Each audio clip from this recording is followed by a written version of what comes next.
किसका एग्जाम है? तुम्हारा एग्जाम है आज?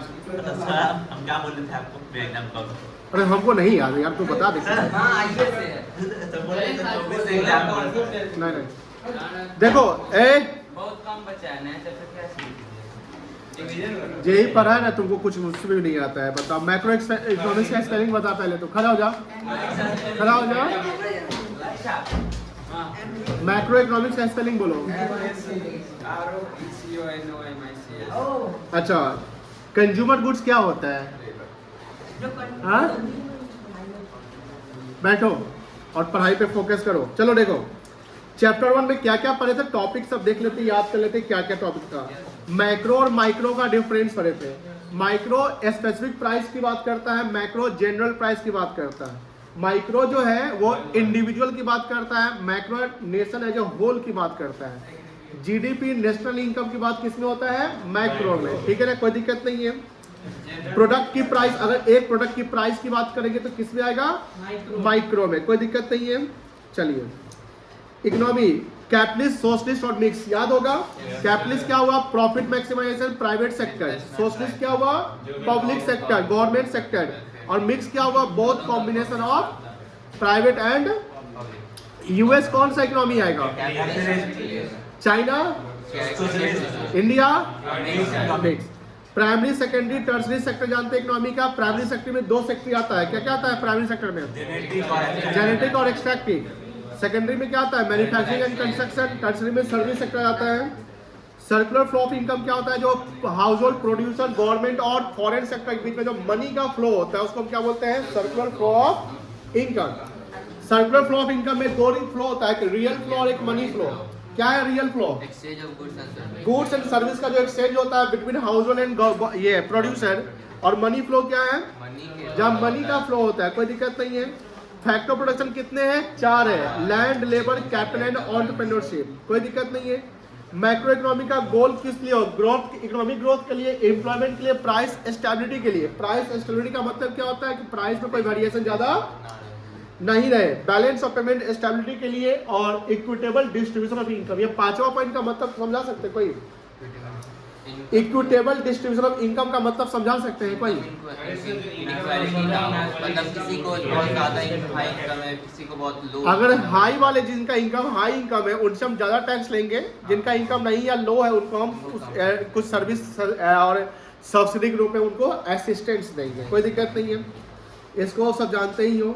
ये माइक्रो मैक्रो पैराडॉक्स। पैराडॉक्स का मतलब ये होता है कि कोई भी चीज 2 जगह पे साइमल्टेनियस 2 जगह पे पॉसिबल नहीं है। अगर एक जगह पॉसिबल है तो दूसरी जगह इम्पॉसिबल है।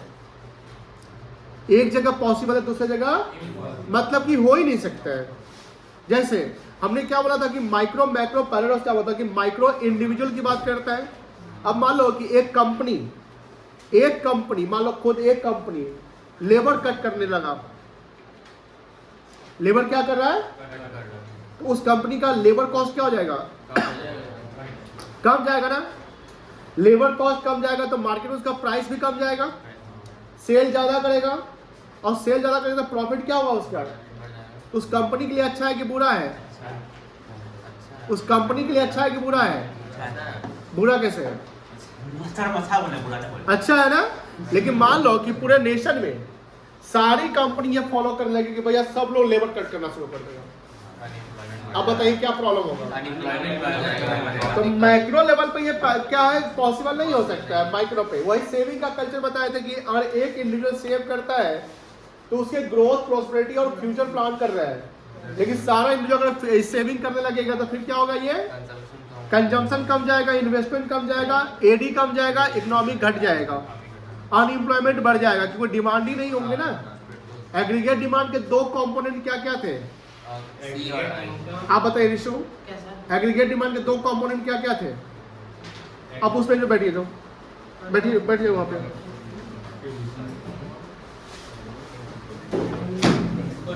बताइए एग्रीगेट डिमांड के 2 कंपोनेंट क्या क्या थे? क्या क्या थे? आप कुछ खा रहे तो फेंक कराइए। चुन खा रहे हैं, फेंक रहे। क्या था आशुतोष? तुम बताओ। गलत बोल दिया। तुम बताओ केशव। गलत। तुम बताओ केशव। क्या नाम है? जो भी नाम है बोलो। आकाश वो ऑटोनोमस वाला नहीं C प्लस बताओ है पीयूष दामोदर कुछ बोलो पीयूष भगवान को नो गलत अरे AD का तो C प्लस आई है ना AD equal to C plus क्या होता है तो C और I क्या है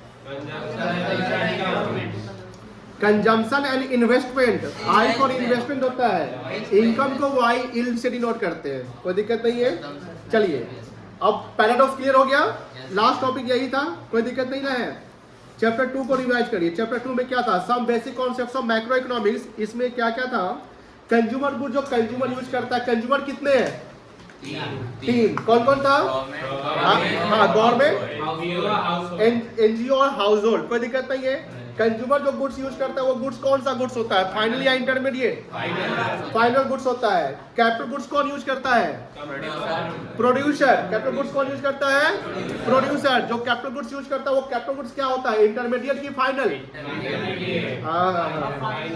फाइनल गुड्स होता है कैपिटल गुड्स हो गया ना तो क्या है फाइनल गुड्स हुआ है उसका एंड यूज है जो प्रोड्यूसर यूज करता है अपने लॉन्ग टर्म पर्पस के लिए कोई दिक्कत नहीं है ड्यूरेबिलिटी में जानते होंगे कि ड्यूरेबल जैसे कंज्यूमर गुड्स में एक ड्यूरेबल होता है एक सेमी ड्यूरेबल और एक क्या होता है नॉन ड्यूरेबल ये तीनों फिजिकल एग्जिस्टेंस में होता है इसको विजिबल या टेंजिबल कह सकते हैं और एक होता है सर्विस जिसको इनटेंजिबल या इनविजिबल कहते हैं जैसे डॉक्टर का सर्विस ले रहे हैं टीचर का सर्विस ले रहे हैं जो प्रोड्यूसर गुड्स यूज करते हैं प्रोड्यूसर गुड्स कितने होते हैं प्रोड्यूसर गुड्स कितने होते हैं बताइए होली के छुट्टी में सब भूलवा गए कितना अच्छा तैयारी कर दिए थे कि आपको मैक्रो इकोनॉमिक्स से सब कुछ याद था सब बोल रहे थे प्रोड्यूसर गुड्स कितने होते हैं 2 होते हैं कैपिटल गुड्स जिसको फाइनल गुड्स कहते हैं और एक इंटरमीडिएट गुड्स होता है intermediate goods held for sale होता है इंटरमीडिएट गुड्स क्या होता है हेल्ड फॉर सेल और capital goods held for use raw materials क्या होगा intermediate work in progress goods available for sale goods available for sale intermediate ही ना होगा goods available for sale simple सी बात है कॉन्सेप्ट से ध्यान रखिए कोई दिक्कत नहीं है चलिए फाइनल गुड्स को 2 गुड्स में कंज्यूमर गुड्स हो सकता है और क्या हो सकता है कैपिटल फाइनल गुड्स अच्छा इन्वेस्टमेंट तो कितने प्रकार के होते हैं ग्रॉस इन्वेस्टमेंट और नेट इन्वेस्टमेंट का डिफरेंस क्या है डेप्रिसिएशन का एक और नाम है बताइए डेप्रिसिएशन का एक और नाम है कंजम्पशन ऑफ फिक्स कैपिटल क्या है कंजम्पशन ऑफ फिक्स कैपिटल अब बात ये होती है कि आपका इन्वेस्टमेंट जब बात करते हैं तो इन्वेस्टमेंट के कैटेगरी होते हैं फिक्स इन्वेस्टमेंट और एक होता है इन्वेंटरी इन्वेस्टमेंट प्रोड्यूसर अगर कैपिटल गुड्स पे इन्वेस्टमेंट कर रहा है प्रोड्यूसर अगर कैपिटल गुड्स पे इन्वेस्टमेंट कर रहा है तो ये फिक्स्ड एसेट्स पे कर रहा है दैट्स व्हाई इसको फिक्स्ड इन्वेस्टमेंट कहेंगे और जो प्रोड्यूसर गुड्स यानी जो इंटरमीडिएट गुड्स पे इन्वेस्टमेंट कर रहा है उसको क्या बोलेंगे इन्वेंटरी इन्वेस्टमेंट कहते हैं क्या बोलते हैं बेटा inventory investment fixed investment plus inventory investment दोनों का जब सम करेंगे तो ग्रॉस इन्वेस्टमेंट आएगा fixed investment plus inventory investment करेंगे दोनों का सम करेंगे तो क्या आएगा ग्रॉस इन्वेस्टमेंट क्योंकि फिक्स्ड इन्वेस्टमेंट में डेप्रिसिएशन भी तो इंक्लूडेड होगा फिर ग्रॉस इन्वेस्टमेंट से माइनस करेंगे डेप्रिसिएशन क्या माइनस करेंगे डेप्रिसिएशन तो क्या आएगा नेट इन्वेस्टमेंट आएगा कोई दिक्कत नहीं है जब बात होती है कि सर फाइनल गुड्स और इंटरमीडिएट गुड्स को थोड़ा डिफरेंशिएट करो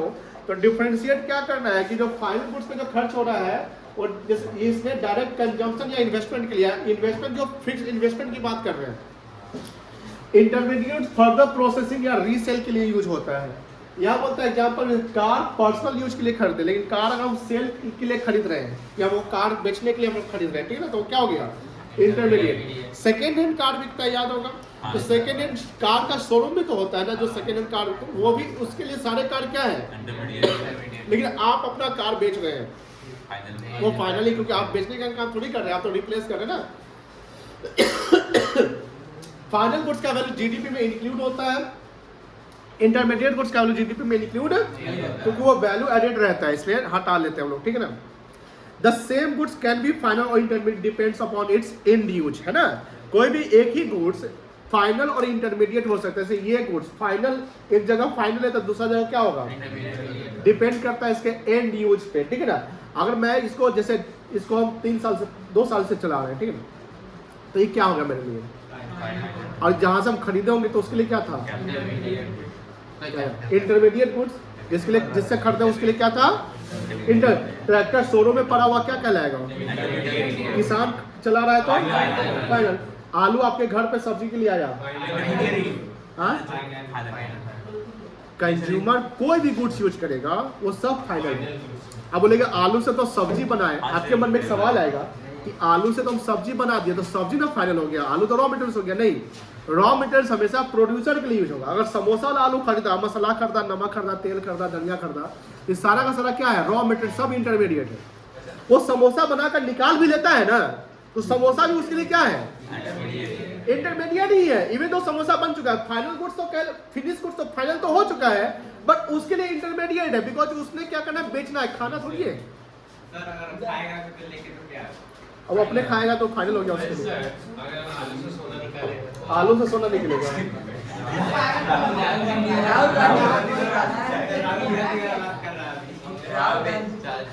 ये लगता है इसको ना मधुमक्खी काट लिया रास्ता में, दिमाग में काट लिया इसको। चलिए प्लीज, नहीं पॉलिटिकल बातें नहीं करनी, याद है पॉलिटिकल बातें नहीं करने हैं, पढ़ाई कर रहे हैं आप लोगों को। डिप्लोमेट रहना है आपको, पढ़ाई। कौन पॉलिटिकल पार्टी क्या कर रहा है उसे क्या मतलब है आपको? अभी आप वोट देते हैं तो कभी भी किसी की बुराई या किसी की तारीफ करने से अच्छा है पहले अपने पे इंप्रूवमेंट करो, ठीक है ना? अपना इंप्रूवमेंट करो, आपका चर्चा हो, किसी और का चर्चा करने से क्या मतलब है? आजकल देखते हैं सोशल मीडिया, किसी का मजाक भी उड़ता है तो वो फेमस हो जाते हैं। आप सुनते होंगे ना कि वो आपसे ज्यादा अमीर है, उसी का मजाक आप उड़ा के उसको अमीर बना रहे हैं। ऐसा तो होता है कि नहीं होता है? तो क्या है किसी का मजाक उड़ाना, उससे तो वही कमा रहा है, आप कहाँ कमा रहे हैं? चलिए अब देखिए जो कुछ एग्जाम्पल है, ये सब एग्जाम्पल आप समझते होंगे कि अगर दूध आपके घर पे यूज हो रहा है तो क्या है? अब मिठाई की दुकान पे दूध छेना के लिए, शुगर की बात सब समझ चुके, कोई दिक्कत नहीं है। चलिए, all capital goods are producer goods but all producer goods are not capital goods. ये ट्रू है कि फॉल्स है? ट्रू है। जो भी कैपिटल गुड्स है तो प्रोड्यूसर ही गुड्स होगा ना। पीछे में कुछ बच्चा मोबाइल चला रहा है क्या?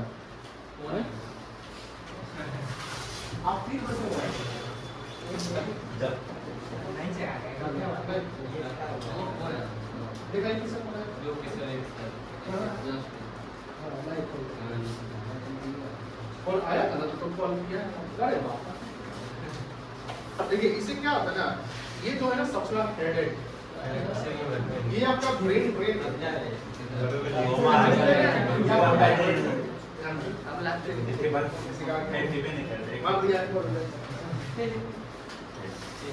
पढ़ाई के समय पढ़ाई है ना।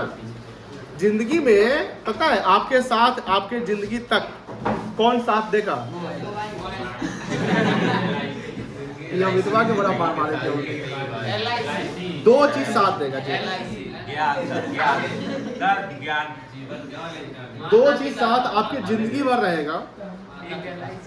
और कुछ इंपॉर्टेंट दोस्त जो आपके शमशान घाट तक जाएंगे जब मरेंगे आप। एक आपका ज्ञान, दूसरा आपका परिवार, उसके अलावा सब टेम्पोररी है। आज बगल में जिनके साथ बैठे हुए हैं जिंदगी भर बैठे ही रहेंगे, साथ में रहेंगे, पॉसिबल है? नहीं पॉसिबल है। हो सकता है कि 12th बाद कोई सीए कर रहा है, कोई सीएमए कर रहा है, कोई बैंकिंग, कोई एमबीए करने चला जाए। चलिए यहाँ देखो, हाला नहीं, all capital goods are producer goods but all producer goods are not capital goods. मतलब कि प्रोड्यूसर गुड्स कितने होते हैं?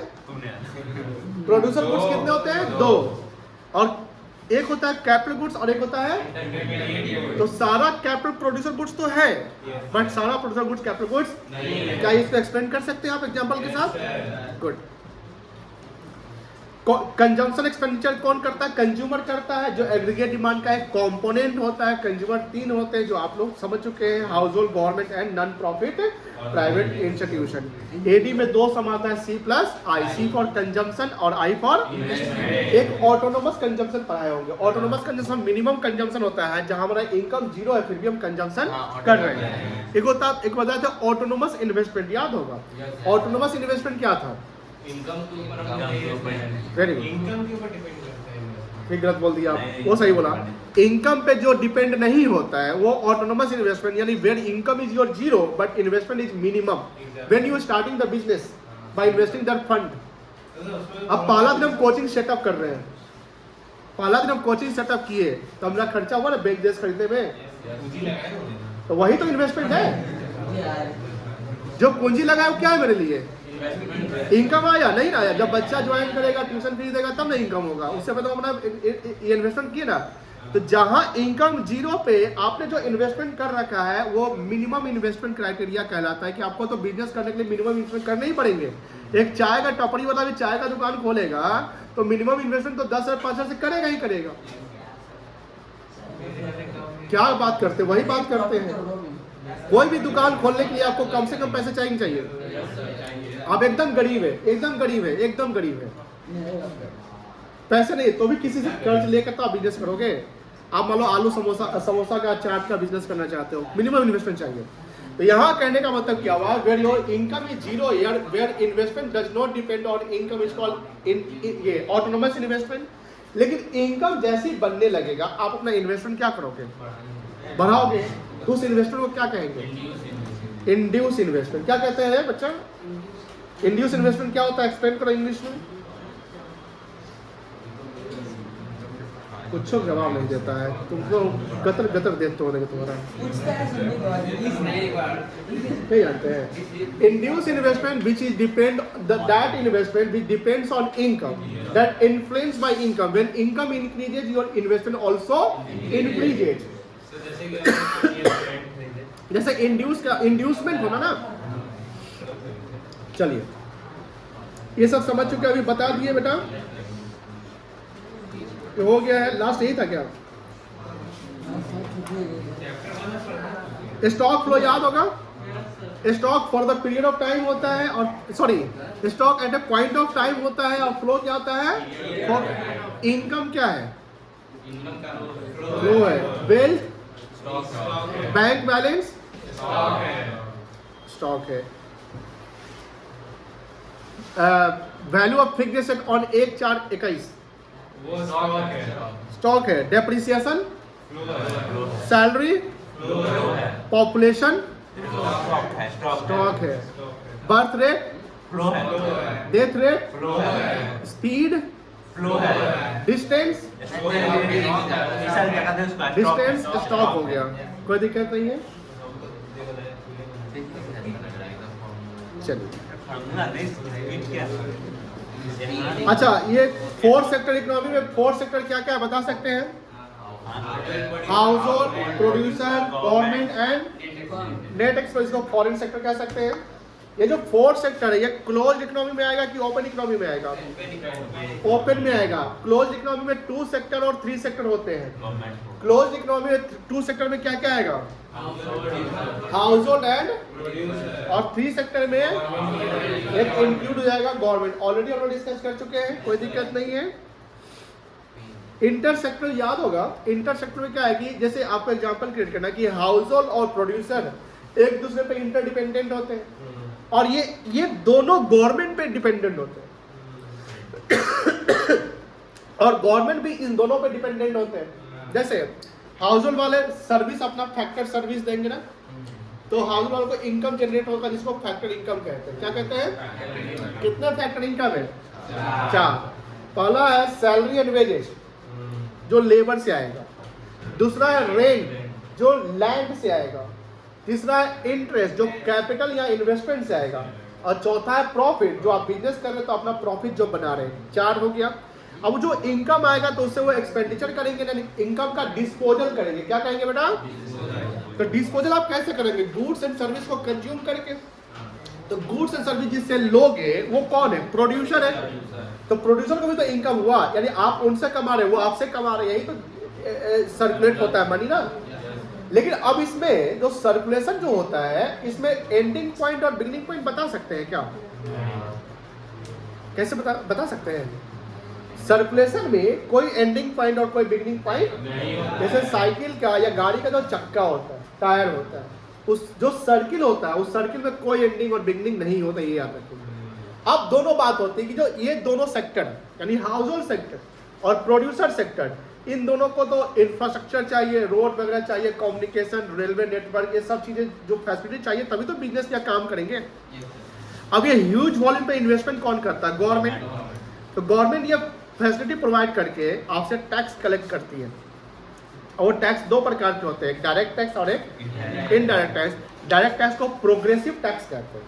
क्या कहते हैं? Progressive tax. याद रखिएगा, आगे हम लोग को पढ़ना है। प्रोग्रेसिव टैक्स जो आपके इनकम जैसे से बढ़ेंगे आपके टैक्स बढ़ते चले जाएंगे, वो प्रोग्रेसिव, प्रोग्रेस होना, जैसे इनकम टैक्स हो गया। एक होता है रिग्रेसिव टैक्स। रिग्रेसिव टैक्स का ज्यादा बर्डन बताओ, रीच पर पड़ेगा कि पुअर पे पड़ेगा? पहले कॉन्सेप्ट समझाते हैं। रिग्रेसिव टैक्स में जैसे जीएसटी, इनडायरेक्ट टैक्स आपके इनकम पे डिपेंड नहीं करेगा, वो आपके कंजम्पशन पे डिपेंड करेगा। तो रिग्रेसिव टैक्स ज्यादा बर्डन किस पे पड़ेगा? कैसे पड़ेगा पुअर पे?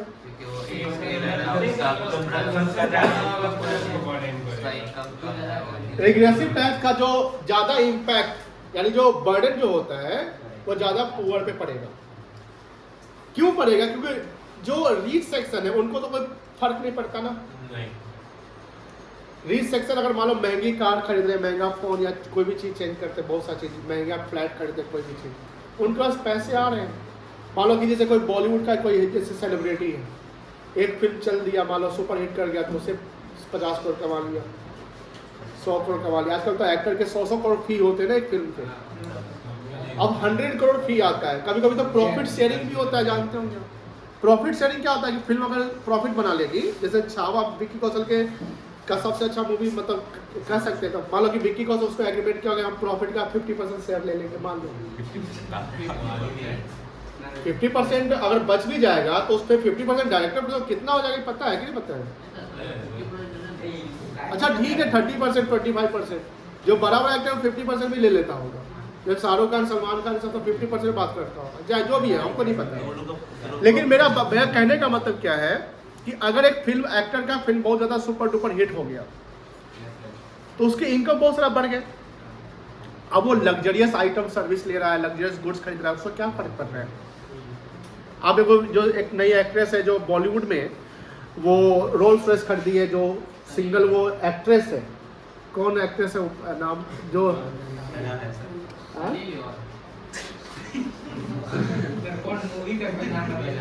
अरे वो जिसके साथ ऋषभ पंत के साथ थोड़ा नहीं चल रहा था, उर्वशी, हाँ, रोल्स रॉयस का फैंटम कोई कार, जो कार सिर्फ शाहरुख खान के पास और शायद अमिताभ बच्चन के पास है, फीमेल एक्ट्रेस में इसी के पास है, और साउथ में वो कोई फिल्म की इससे पैसे बहुत कमा लेंगे। मेरा कहने का मतलब क्या हुआ, समझिए ध्यान से, यानी कहने का क्या मतलब है कि जो दोनों सेक्टर है वो एक दूसरे पे क्या कर रहे हैं? डिपेंड कर रहे हैं। ठीक है, चलो, रियल फ्लो, मनी फ्लो पढ़ चुके हैं हम लोग, कोई दिक्कत नहीं है।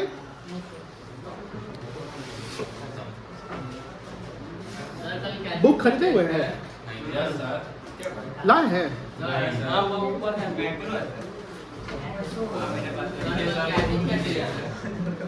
कल टेस्ट किया। हाँ, लाइक इकोनॉमिक्स का बुक,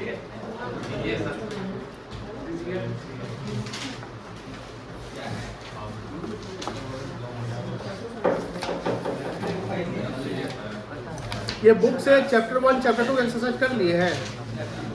नहीं किए? 2 नहीं किए हैं?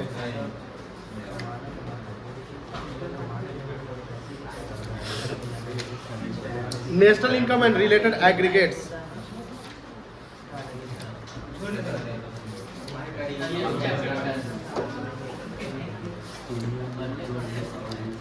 चलो ठीक है।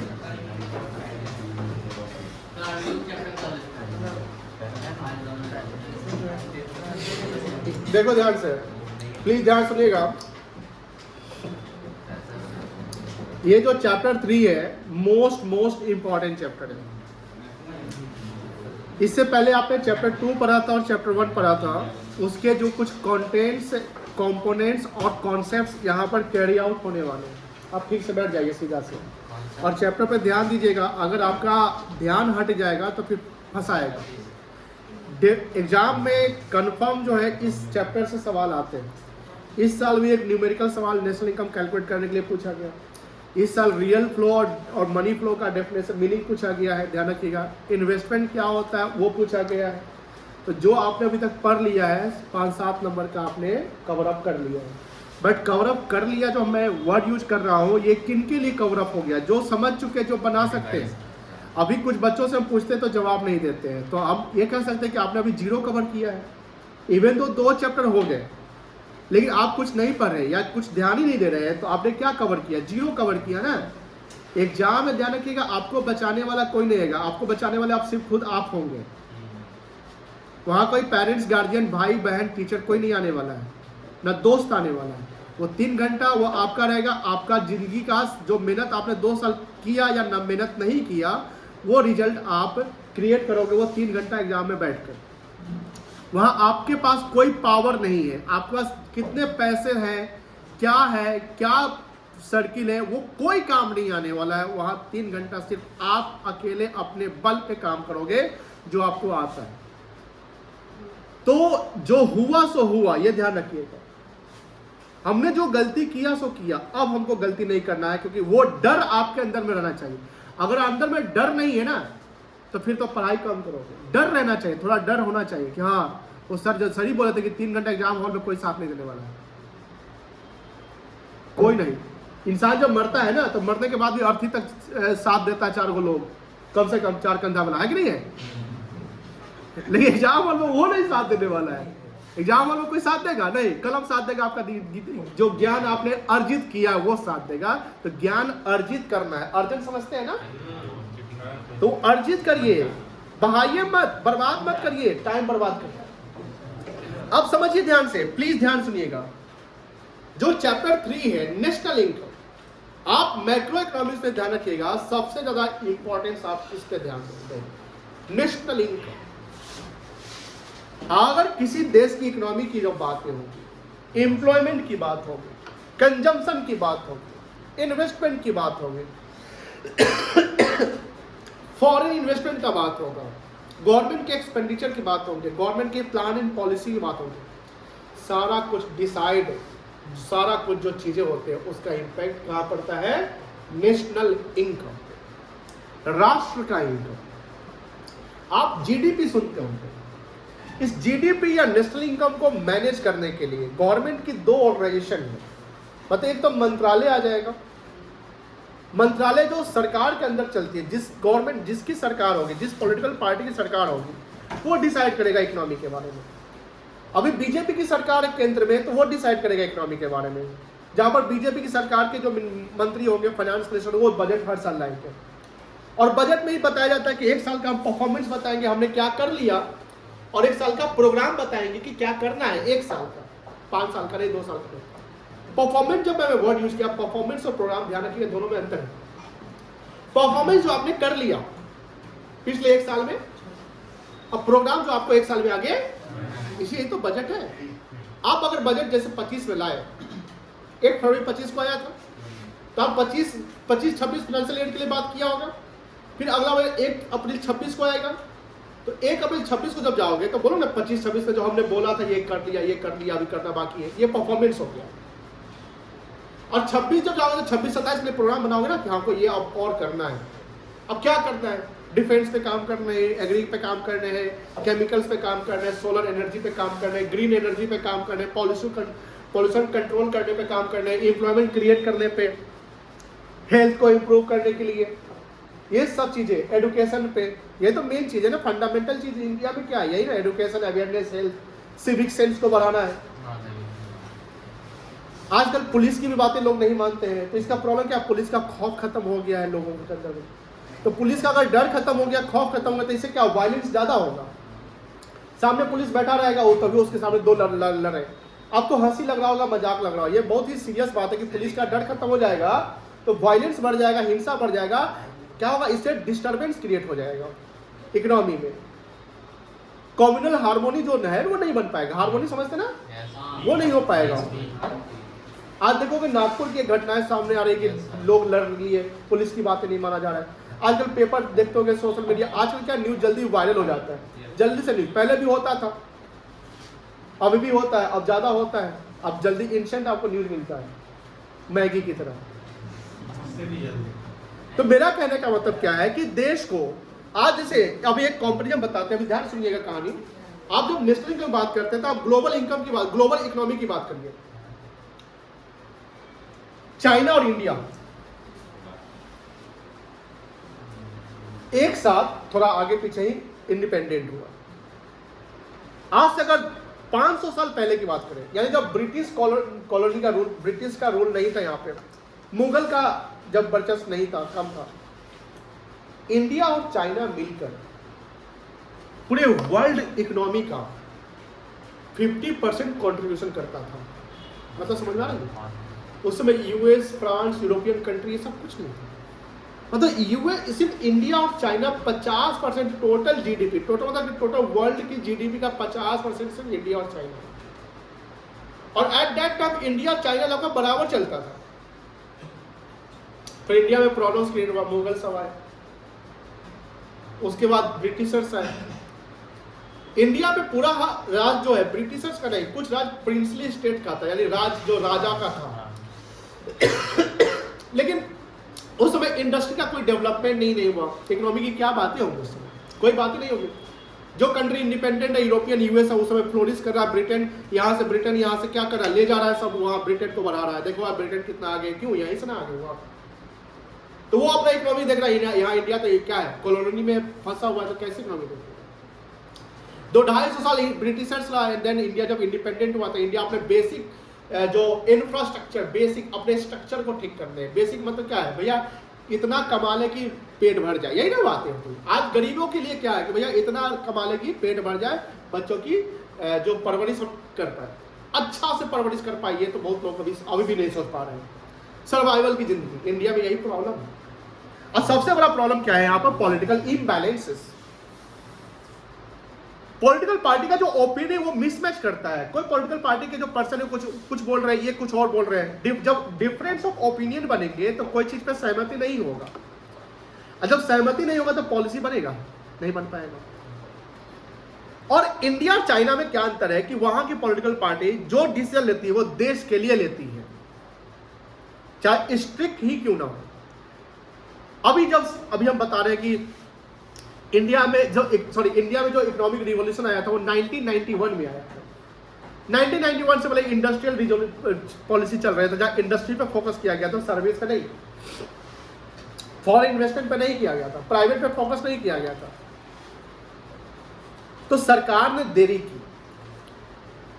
चाइना में 1980 के समय ही आ गया था इकोनॉमिक रिवॉल्यूशन, तो 10 साल का फर्क हो गया। 78 के समय में इंडिया और चाइना का इकोनॉमी लगभग बराबर था, थोड़ा बहुत का गैप था, थोड़ा बहुत का। तो चाइना पहले डिसीजन ले लिया, 80 में इकोनॉमिक डिसीजन ले लिया कि हमको न्यू इकोनॉमिक पॉलिसी लाना है। इंडिया नहीं लिया उस समय। इंडिया कब लिया? 91 में लिया। और वहां से जो गैप बनने लगा ना, तो इंडिया ऐसे जा रहा है, चाइना ऐसे जा रहा है, गैप बन गया। आज इंडिया और चाइना का देखिए, आप फॉरेक्स रिजर्व की बात करिए, नेशनल इनकम, जीडीपी की बात करिए, गैप दिखता होगा, और वो गैप 10 गुना ज्यादा है। दूसरा बात कि इंडिया में से हमने बोला कि बहुत सारी चीज़ जैसे रिवॉल्यूशनरी डिसीजन लेने पे नहीं काम किया जाता है। अभी हम कुछ दिन पहले घटना बताया कि अभिषेक स्वर्णकर नाम का एक पर्सन है जिसको पार्किंग के कारण मार दिया गया, वो एक साइंटिस्ट था। ऐसे कुछ, और सरकार इसके अगेंस्ट कुछ काम ही नहीं कर पा रही है। चाइना में इस सब चीज़ को तवज्जो दिया था, सेफ्टी प्रोटेक्शन दिया जाता। दूसरा बात क्या है, जैसे डीप सीक नाम का चीज़ सुने होंगे, उसकी क्या नीड है कि डीप सीक में जो काम करने वाला साइंटिस्ट, इंजीनियर, जो स्कॉलर, ब्रिलियंट माइंड पर्सन, क्योंकि यहाँ तो ब्रिलियंट माइंड ही काम किया ना, तब ना डीप सीक बनाया और एनवीडिया को टक्कर दे दिया, चैट जीपीटी को परेशान कर दिया, यूएस की इकोनॉमी को गिरा दिया। तो कम बड़ी बात नहीं है, ब्रिलियंट माइंड। मतलब जैसे अभी एलन मस्क आप कह सकते हैं ब्रिलियंट माइंड अमेरिका में। तो चाइना में जो पर्सन है, तो चाइनीज गवर्नमेंट पता है क्या किया, इस सब का ट्रैवल वीजा जो है, पासपोर्ट सब बैंक सीज कर लिया है। क्यों सीज किया हो? बाहर नहीं जाएगा। अगर बाहर गया तो मान लो अमेरिका तुमको बोलेगा तुम चाइना में तुमको कितना मिलता है, वो बोलेगा 100 करोड़, तो हम तुमको 500 करोड़ देंगे तो मेरे यहाँ काम करो। चाहे अमेरिका में पैसे की कमी है नहीं है। सुंदर पिचाई सत्तर नडेला को इंडिया सरकार अमेरिका में जो सैलरी मिलता है वो यहाँ दे दे, तो कहा जाएगा इंडिया से बाहर? बात समझ आ रही है? तो चाइनीज गवर्नमेंट जो डिसीजन लेती है, देखते होगा कि अली बाबा का जो जैक मा था, कुछ उल्टा पुल्टा बोल दिया तो उसको भी अंडरग्राउंड करवा दिया, तो वहां पर कठोर डिसीजन लिया जाता है। वह फ्रीडम ऑफ स्पीच जो है, जो नाम सुनते हो फ्रीडम ऑफ स्पीच, कुछ भी बोलते हैं सरकार के अंदर, आप क्रिटिसाइज करते हैं, यहाँ तो कर सकते हैं, वहां कर नहीं कर सकते। तो वहाँ एक पॉलिसी चलता है, गवर्नमेंट की पॉलिसी, आप कुछ नहीं बोल सकते, गवर्नमेंट की पॉलिसी है। जब एक पॉलिसी गवर्नमेंट की होगी तो ऑब्वियस बात है कि सारा डिसीजन सही रहेगा, ऊपर ही जाएंगे, है कि नहीं है? यहाँ पर रुकावटें हैं, यहाँ पर क्या है? रुकावटें हैं, इसलिए जीडीपी उतना ज्यादा फ्लोरिश नहीं कर रहा। लेकिन हाँ, पॉपुलेशन के कारण इंडिया की जो जीडीपी की बात करते हैं कि जब पॉपुलेशन बढ़ेगा तो ऑब्वियस बात है सब कुछ ना कुछ तो कंट्रीब्यूशन करेगा ना। अगर एक फैमिली में 5 लोग हैं, ध्यान रखिएगा, एक फैमिली में 5 लोग हैं और एक आदमी उसमें कमाने वाला है, वो 1 लाख रुपया पर मंथ कमाता है, ठीक है। दूसरे फैमिली में भी 5 लोग हैं और वो फैमिली में 5 लोग कमाते हैं, चाहे जैसे भी अर्निंग हो। अच्छा, तो बच्चा सब भी अपना कमा लेता है सोशल मीडिया के थ्रू। तो दूसरे फैमिली में 5 लोग हैं और सब 30-30 हजार मंथली कमाते हैं। अब बताइए, एक फैमिली 5 लोग में एक आदमी कमाने वाला कितना कमा रहा है? 1 लाख। वो 1 लाख 5 पे खर्चा हो रहा है। एक फैमिली में 5 लोग हैं, 30-30 हजार कमा रहे हो, कितना कमा रहे हैं? 1.5 लाख खर्चा 5 पे ना हो रहा है। तो अब अगर उस 2 फैमिली का जीडीपी की बात करें तो किसका ज्यादा है? फैमिली 2 का? फैमिली लेता हूं तो वहां से चार्जर। फैमिली 2 का क्या है? इनका जीडीपी क्या है? ज्यादा हुआ। इंडिया अभी इकोनॉमी की जब बात करते हैं तो इंडिया 5वें पायदान पे आता है। नंबर 1 पे कौन है? यूएस। सेकंड पे चाइना। थर्ड पे जापान। फोर्थ पे जर्मनी और 5th पे क्या आपका? इंडिया है। पहले इंडिया 6-7 पे था, उससे आगे ब्रिटेन और फ्रांस थे। तो इंडिया ब्रिटेन और फ्रांस को क्या कर दिया है? तो ब्रिटेन और फ्रांस को जो बीट किया है इंडिया, तो क्यों किया? ड्यू टू इंडिया का पॉपुलेशन की बात कर लीजिए। फ्यूचर में लगभग 2040 तक 35 से 40 तक इंडिया वर्ल्ड का 3rd लार्जेस्ट इकोनॉमी बनने वाला है। इंडिया में सबसे बड़ी बात है कि इंडिया में यंग पॉपुलेशन ज़्यादा है। इकोनॉमी में कंट्रीब्यूशन ज़्यादातर यंग पॉपुलेशन करता है। दूसरा बात की अवेयरनेस बढ़ रहा है, इंफ्रास्ट्रक्चर बढ़ रहा है, धीरे धीरे हो रहा है, लेकिन हो रहा है। आप यूएस को तो बीट नहीं कर सकते हैं, हम नहीं कर सकते, हम अपने जीवन में, आप अपने जीवन में नहीं कर सकते। उसके बाद कोई कर दे तो कर दे, नहीं हो सकता है। लेकिन इंडिया जर्मनी और जापान को बीट कर सकता है। क्यों कर सकता है? क्योंकि जापान का साइज देखोगे तो कितना छोटा है। वहाँ ओल्ड ज़्यादा है, वहाँ शादी लोग कम करना चाहते हैं, शादी नहीं, इंडिपेंडेंट। और जब शादी नहीं हुई तो पॉपुलेशन बढ़ेगा धीरे धीरे।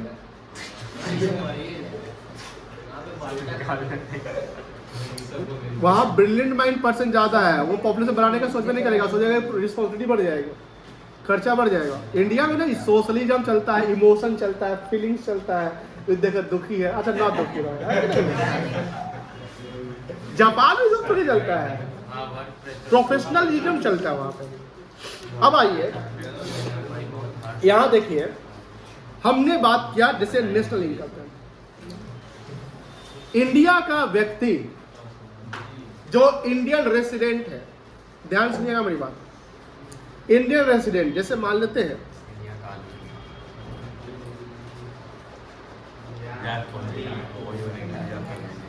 ये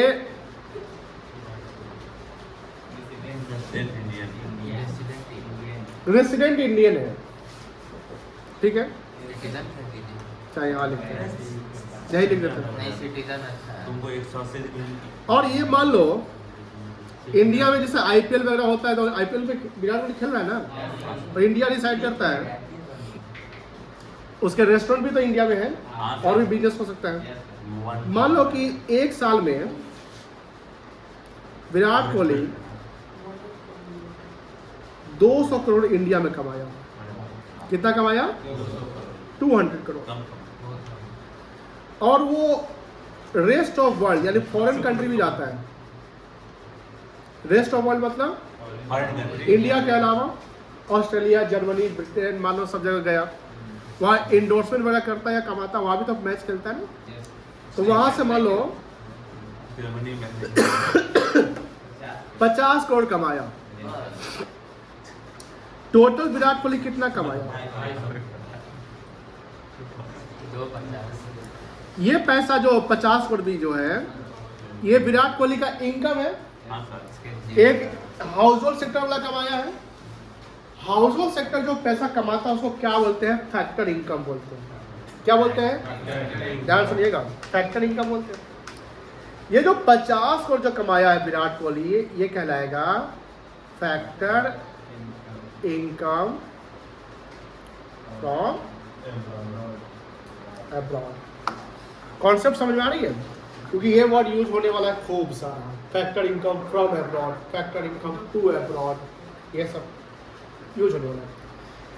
विराट कोहली जो 50 crore factor income from abroad कमाया, अब फैक्टर इनकम इन इंडिया कमाया 200 करोड़, ये टोटल 250 कमाया। ये पैसा कहाँ आएगा?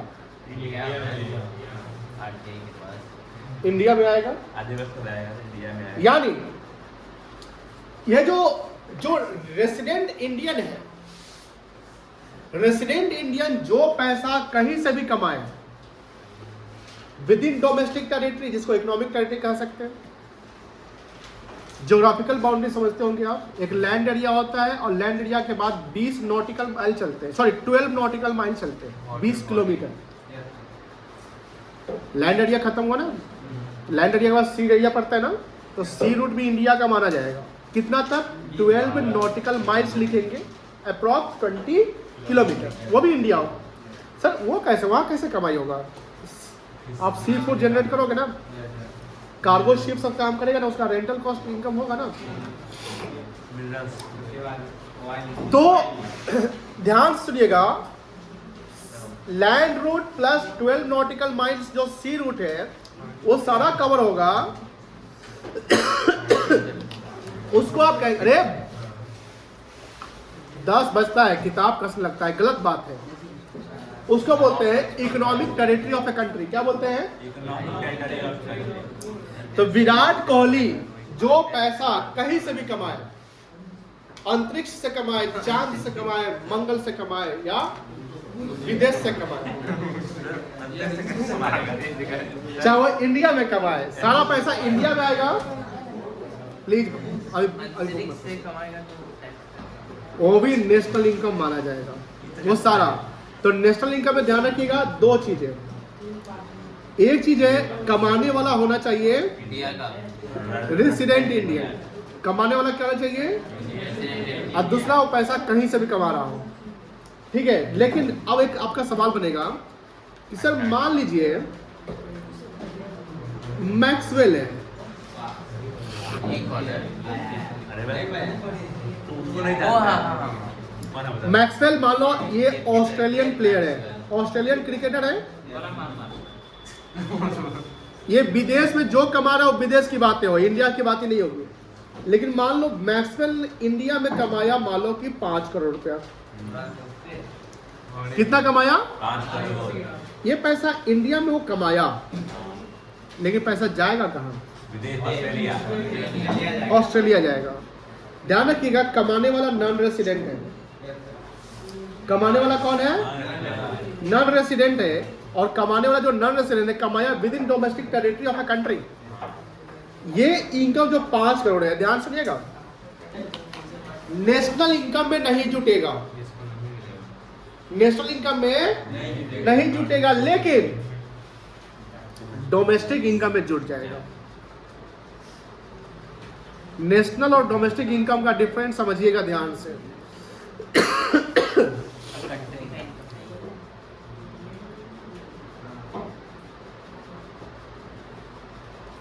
देखिए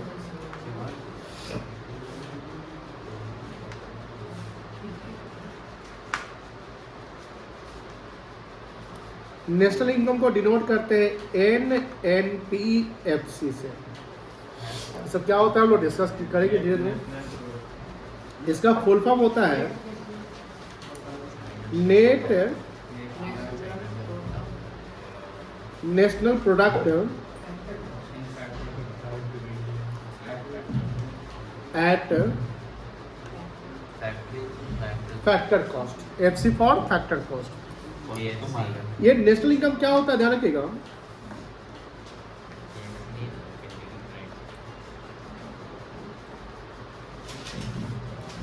फैक्टर इनकम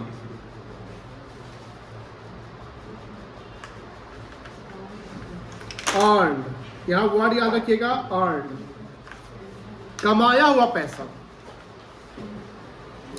अगर हम आपको गिफ्ट देते हैं 500 रुपया, डोनेशन देते हैं, चैरिटी करते हैं, क्या ये अर्न कहलाएगा कि अनअर्न कहलाएगा? नहीं चाहता। अनअर्न कहलाएगा, ये यूनिलेटरल है।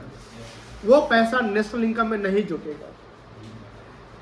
ध्यान सुनिएगा, बहुत इंपॉर्टेंट चैप्टर है। अगर आप समझ जाते हैं तो बहुत ही आसान हो जाएगा, नहीं समझेगा तो परेशान हो जाइएगा। नेशनल इनकम में वही पैसा जुटेगा जो कमाया हुआ है, अर्न इनकम, फैक्टर इनकम। अगर आप जैसे मान लो, आप जैसे कुछ एग्जांपल देंगे, जैसे मान लो कि आपने एग्जाम दिया, स्कॉलरशिप टेस्ट होता है ना, उसमें प्राइज मनी था, मान लो कैश प्राइज था मान लो कि 1000 रुपीज का, वो आपको 1000 रुपया मिलता है स्कॉलरशिप प्राइज, ठीक है, क्या वो अर्न इनकम कहलाएगा? नहीं सर, नहीं कहलाएगा। एग्जाम बिहार बोर्ड का होता है, उसमें पता होगा लड़की लोगों को पैसे मिलते ना, वो पैसा क्या उनका कमाया हुआ है? नहीं सर, वो पैसा नेशनल इनकम में नहीं जुटेगा। वो पापा का पैसा कमाए होंगे वो जुटेगा। एक मिनट प्लीज। अगर कोई पर्सन, जैसे मान लो कोई सेना से रिटायर होता है या कोई गवर्नमेंट जॉब से रिटायर करता है, रिटायरमेंट के बाद उसको पेंशन मिलता है, पता होगा। वो पेंशन कैलकुलेट किया जाता है कि जितना साल आपने कमाया है, काम किया, उसके अकॉर्डिंग हम आपका पेंशन बना दिए। बताइए वो पेंशन अर्न कहलाएगा कि अनअर्न कहलाएगा? सॉरी, अर्न कहलाएगा, कमाया हुआ पैसा कहलाएगा, वो नेशनल इनकम में जुट जाएगा। लेकिन एक जैसे आप सुनते हो गवर्नमेंट की बहुत सारी पॉलिसी होती है गरीबों के लिए, जैसे ओल्ड एज पेंशन सुनते होंगे, वृद्धा पेंशन। आप बताओ ओल्ड एज पेंशन जो मिलता है वृद्ध लोगों को, बुजुर्ग लोगों को, क्या वो नेशनल इनकम में जुटेगा? नहीं जुटेगा, बिकॉज वो कमाया हुआ पैसा। तो देखो पेंशन में ध्यान रखिएगा, देखिए समझ जाइएगा ना तो आसानी से जवाब दीजिएगा। पेंशन में अगर रिटायरमेंट पेंशन मिलता है तो वो नेशनल इनकम का पार्ट माना जाएगा, बिकॉज वो अर्न इनकम है। लेकिन ओल्ड एज पेंशन मिलता है तो वो नेशनल इनकम का पार्ट है। क्यों नहीं माना जाएगा? बिकॉज वो अर्न, डोनेशन नहीं माना जाएगा, चैरिटी नहीं माना जाएगा, गिफ्ट नहीं माना जाएगा। अभी मान लो जैसे कि आपके पेरेंट्स आपको पैसे दिए, बर्थडे पिज्जा बेटा खर्चा करना या लो पैसा, वो आपका पैसा कमाया हुआ है क्या? नहीं सर, तो वो अर्नड है। आपके पिताजी का कमाया हुआ उनके इनकम में जुटेगा, मतलब नेशनल इनकम उनका जुटेगा, आपका नहीं। अगर हम डोनेशन दे रहे हैं तो वो तो मेरा भी जुट जाएगा, और अगर आपका जुटेगा तो डबल कोइंसिडेंस हो जाएगा ना। डबल कोइंसिडेंस समझते हैं? नहीं समझा। मान लो मिस्टर राम कमाया 10,000, वो अर्न है, नेशनल इनकम जुट जाएगा। और वो 10 साल में राम जो है सोहन को 1000 गिफ्ट कर दिया, तो सोहन के लिए अर्न है कि अर्न है? अब अगर सोहन का भी जोड़ देते तो 11,000 होता, लेकिन तो 10,000 से 1,000 गिफ्ट गया है, तो सिर्फ कमाया हुआ। आप में से मान लो कोई बच्चा होम ट्यूशन पढ़ाता है, वहां से मान लो 3,000 कमाता है, वो अर्न कहलाएगा कि अनअर्न कहलाएगा? अर्न कहलाएगा। समझ गए? शादी में जो दहेज में गिफ्ट वगैरह मिलता है, क्या वो अर्न कहलाएगा अनअर्न कहलाएगा? अनअर्न। अभी मतलब कि डॉक्टर है जिससे पैसा लिए हैं। चलिए हाँ एक मिनट देखिए, अगर आप ड्रीम 11 में जीतते हैं, कमाते हैं, वो पैसा विनिंग फ्रॉम गेम है तो जुट जाएगा, लेकिन लॉटरी का पैसा नहीं जुटेगा। वो लॉटरी का क्यों अनसर्टेन है, लेकिन नहीं जुटता है, नहीं जुटता है। वो बहुत सारी ब्लैक मनी जैसे, हाँ सुनिए, जो भी इनकम हो, प्लीज मेरी बात सुनिएगा, इलीगल मनी किसी के पास होता है ना, उससे भी टैक्स लगता है। प्लीज चुप रहिए। अगर मान लो हम आशुतोष को किडनैप कर लिए और फिरौती में 1 करोड़ का मांग करते हैं। एक मिनट समझा रहे हैं ना, समझिए ना पहले। बोले इसके पेरेंट्स को कि दुर्गा मंदिर के पीछे रात के 12 बजे पहुंचाइए। अरे हाँ रिकॉर्ड क्या हो गया था, रिकॉर्ड हो रहा तो रेप होगा, किडनैप होगा तो हमने नहीं फंसा देना। ठीक है, आप मान लो कि दुर्गा मंदिर के पीछे 1 करोड़ मंगवा लिए, रात के 12 बजे 1 करोड़ कैश आया, क्योंकि किडनैपिंग का पैसा जो फिरौती का होता है बैंक में ट्रांसफर नहीं होगा, 1 करोड़ कैश आया। अब कैश हम अपने घर रख दिए। हम उस साल के अंत में अपना इनकम टैक्स हम मतलब पढ़ा भी रहे थे, तो इनकम टैक्स रिटर्न फाइल के, लेकिन डिपार्टमेंट को शक हो जाता मेरे यहाँ इनकम टैक्स का छापा पड़ गया। अब देखा कुछ बच रहा है क्या, देखा कि 1 करोड़ रुपए इसके पास पैसे हैं। अब पूछा है पैसा कहाँ से आया है, हम उसको डिस्क्लोज नहीं कर रहे हैं। आप दोनों कुछ कर रहे हैं ना, तो उसको करना बंद कर दिए। जो पैसा हम डिस्क्लोज नहीं करते हैं उसको बोलते हैं अनडिस्क्लोज इनकम। जो पैसा हम डिस्क्लोज उसको बोलते हैं अनडिस्क्लोज इनकम। इनकम टैक्स वाला बोलेगा ठीक है बेटा, ये पैसा तुम नहीं बता रहा है, पैसा कहां से आया, क्या सोर्स है, हम तुझे 30% टैक्स फ्लैट मार देते हैं, या सीधे हम बता देंगे मेरा अनडिस्क्लोज इनकम है 1 करोड़ का, 30% टैक्स ले लो, हम दे देते हैं। चल जाओ, सुनिए ध्यान से। उस 30 करोड़ देने के बाद, सॉरी 30 लाख देने के बाद मेरे पास कितने बचेंगे? वो 70 लाख नेशनल इनकम में जुटेगा कि नहीं जुटेगा?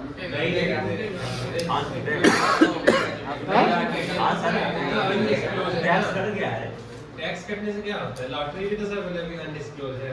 नहीं जुटेगा, नहीं जुटेगा, इलीगल इनकम है। आप बताइए, मेरा पता चल गया, सबका पता चल जाता है कि चोर इतना चोरी करता है, छीन छोड़ करता है, वो डिस्क्लोज करता है क्या? अनसर्टेन है, पता ही नहीं है, नहीं जुटेगा। लिखोगे फैक्टर इनकम अर्न,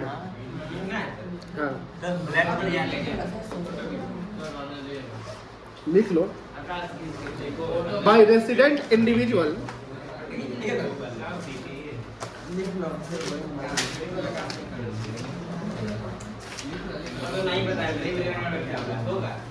हाँ हाँ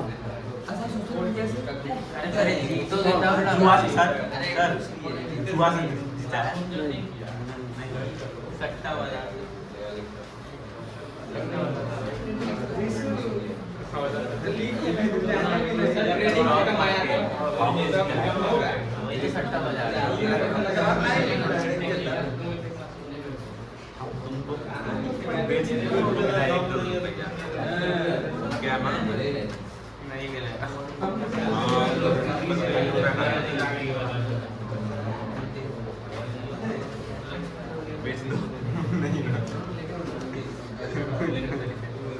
इसको नोट डाउन कर लो। अरे नोट कर, इतना ही तो है।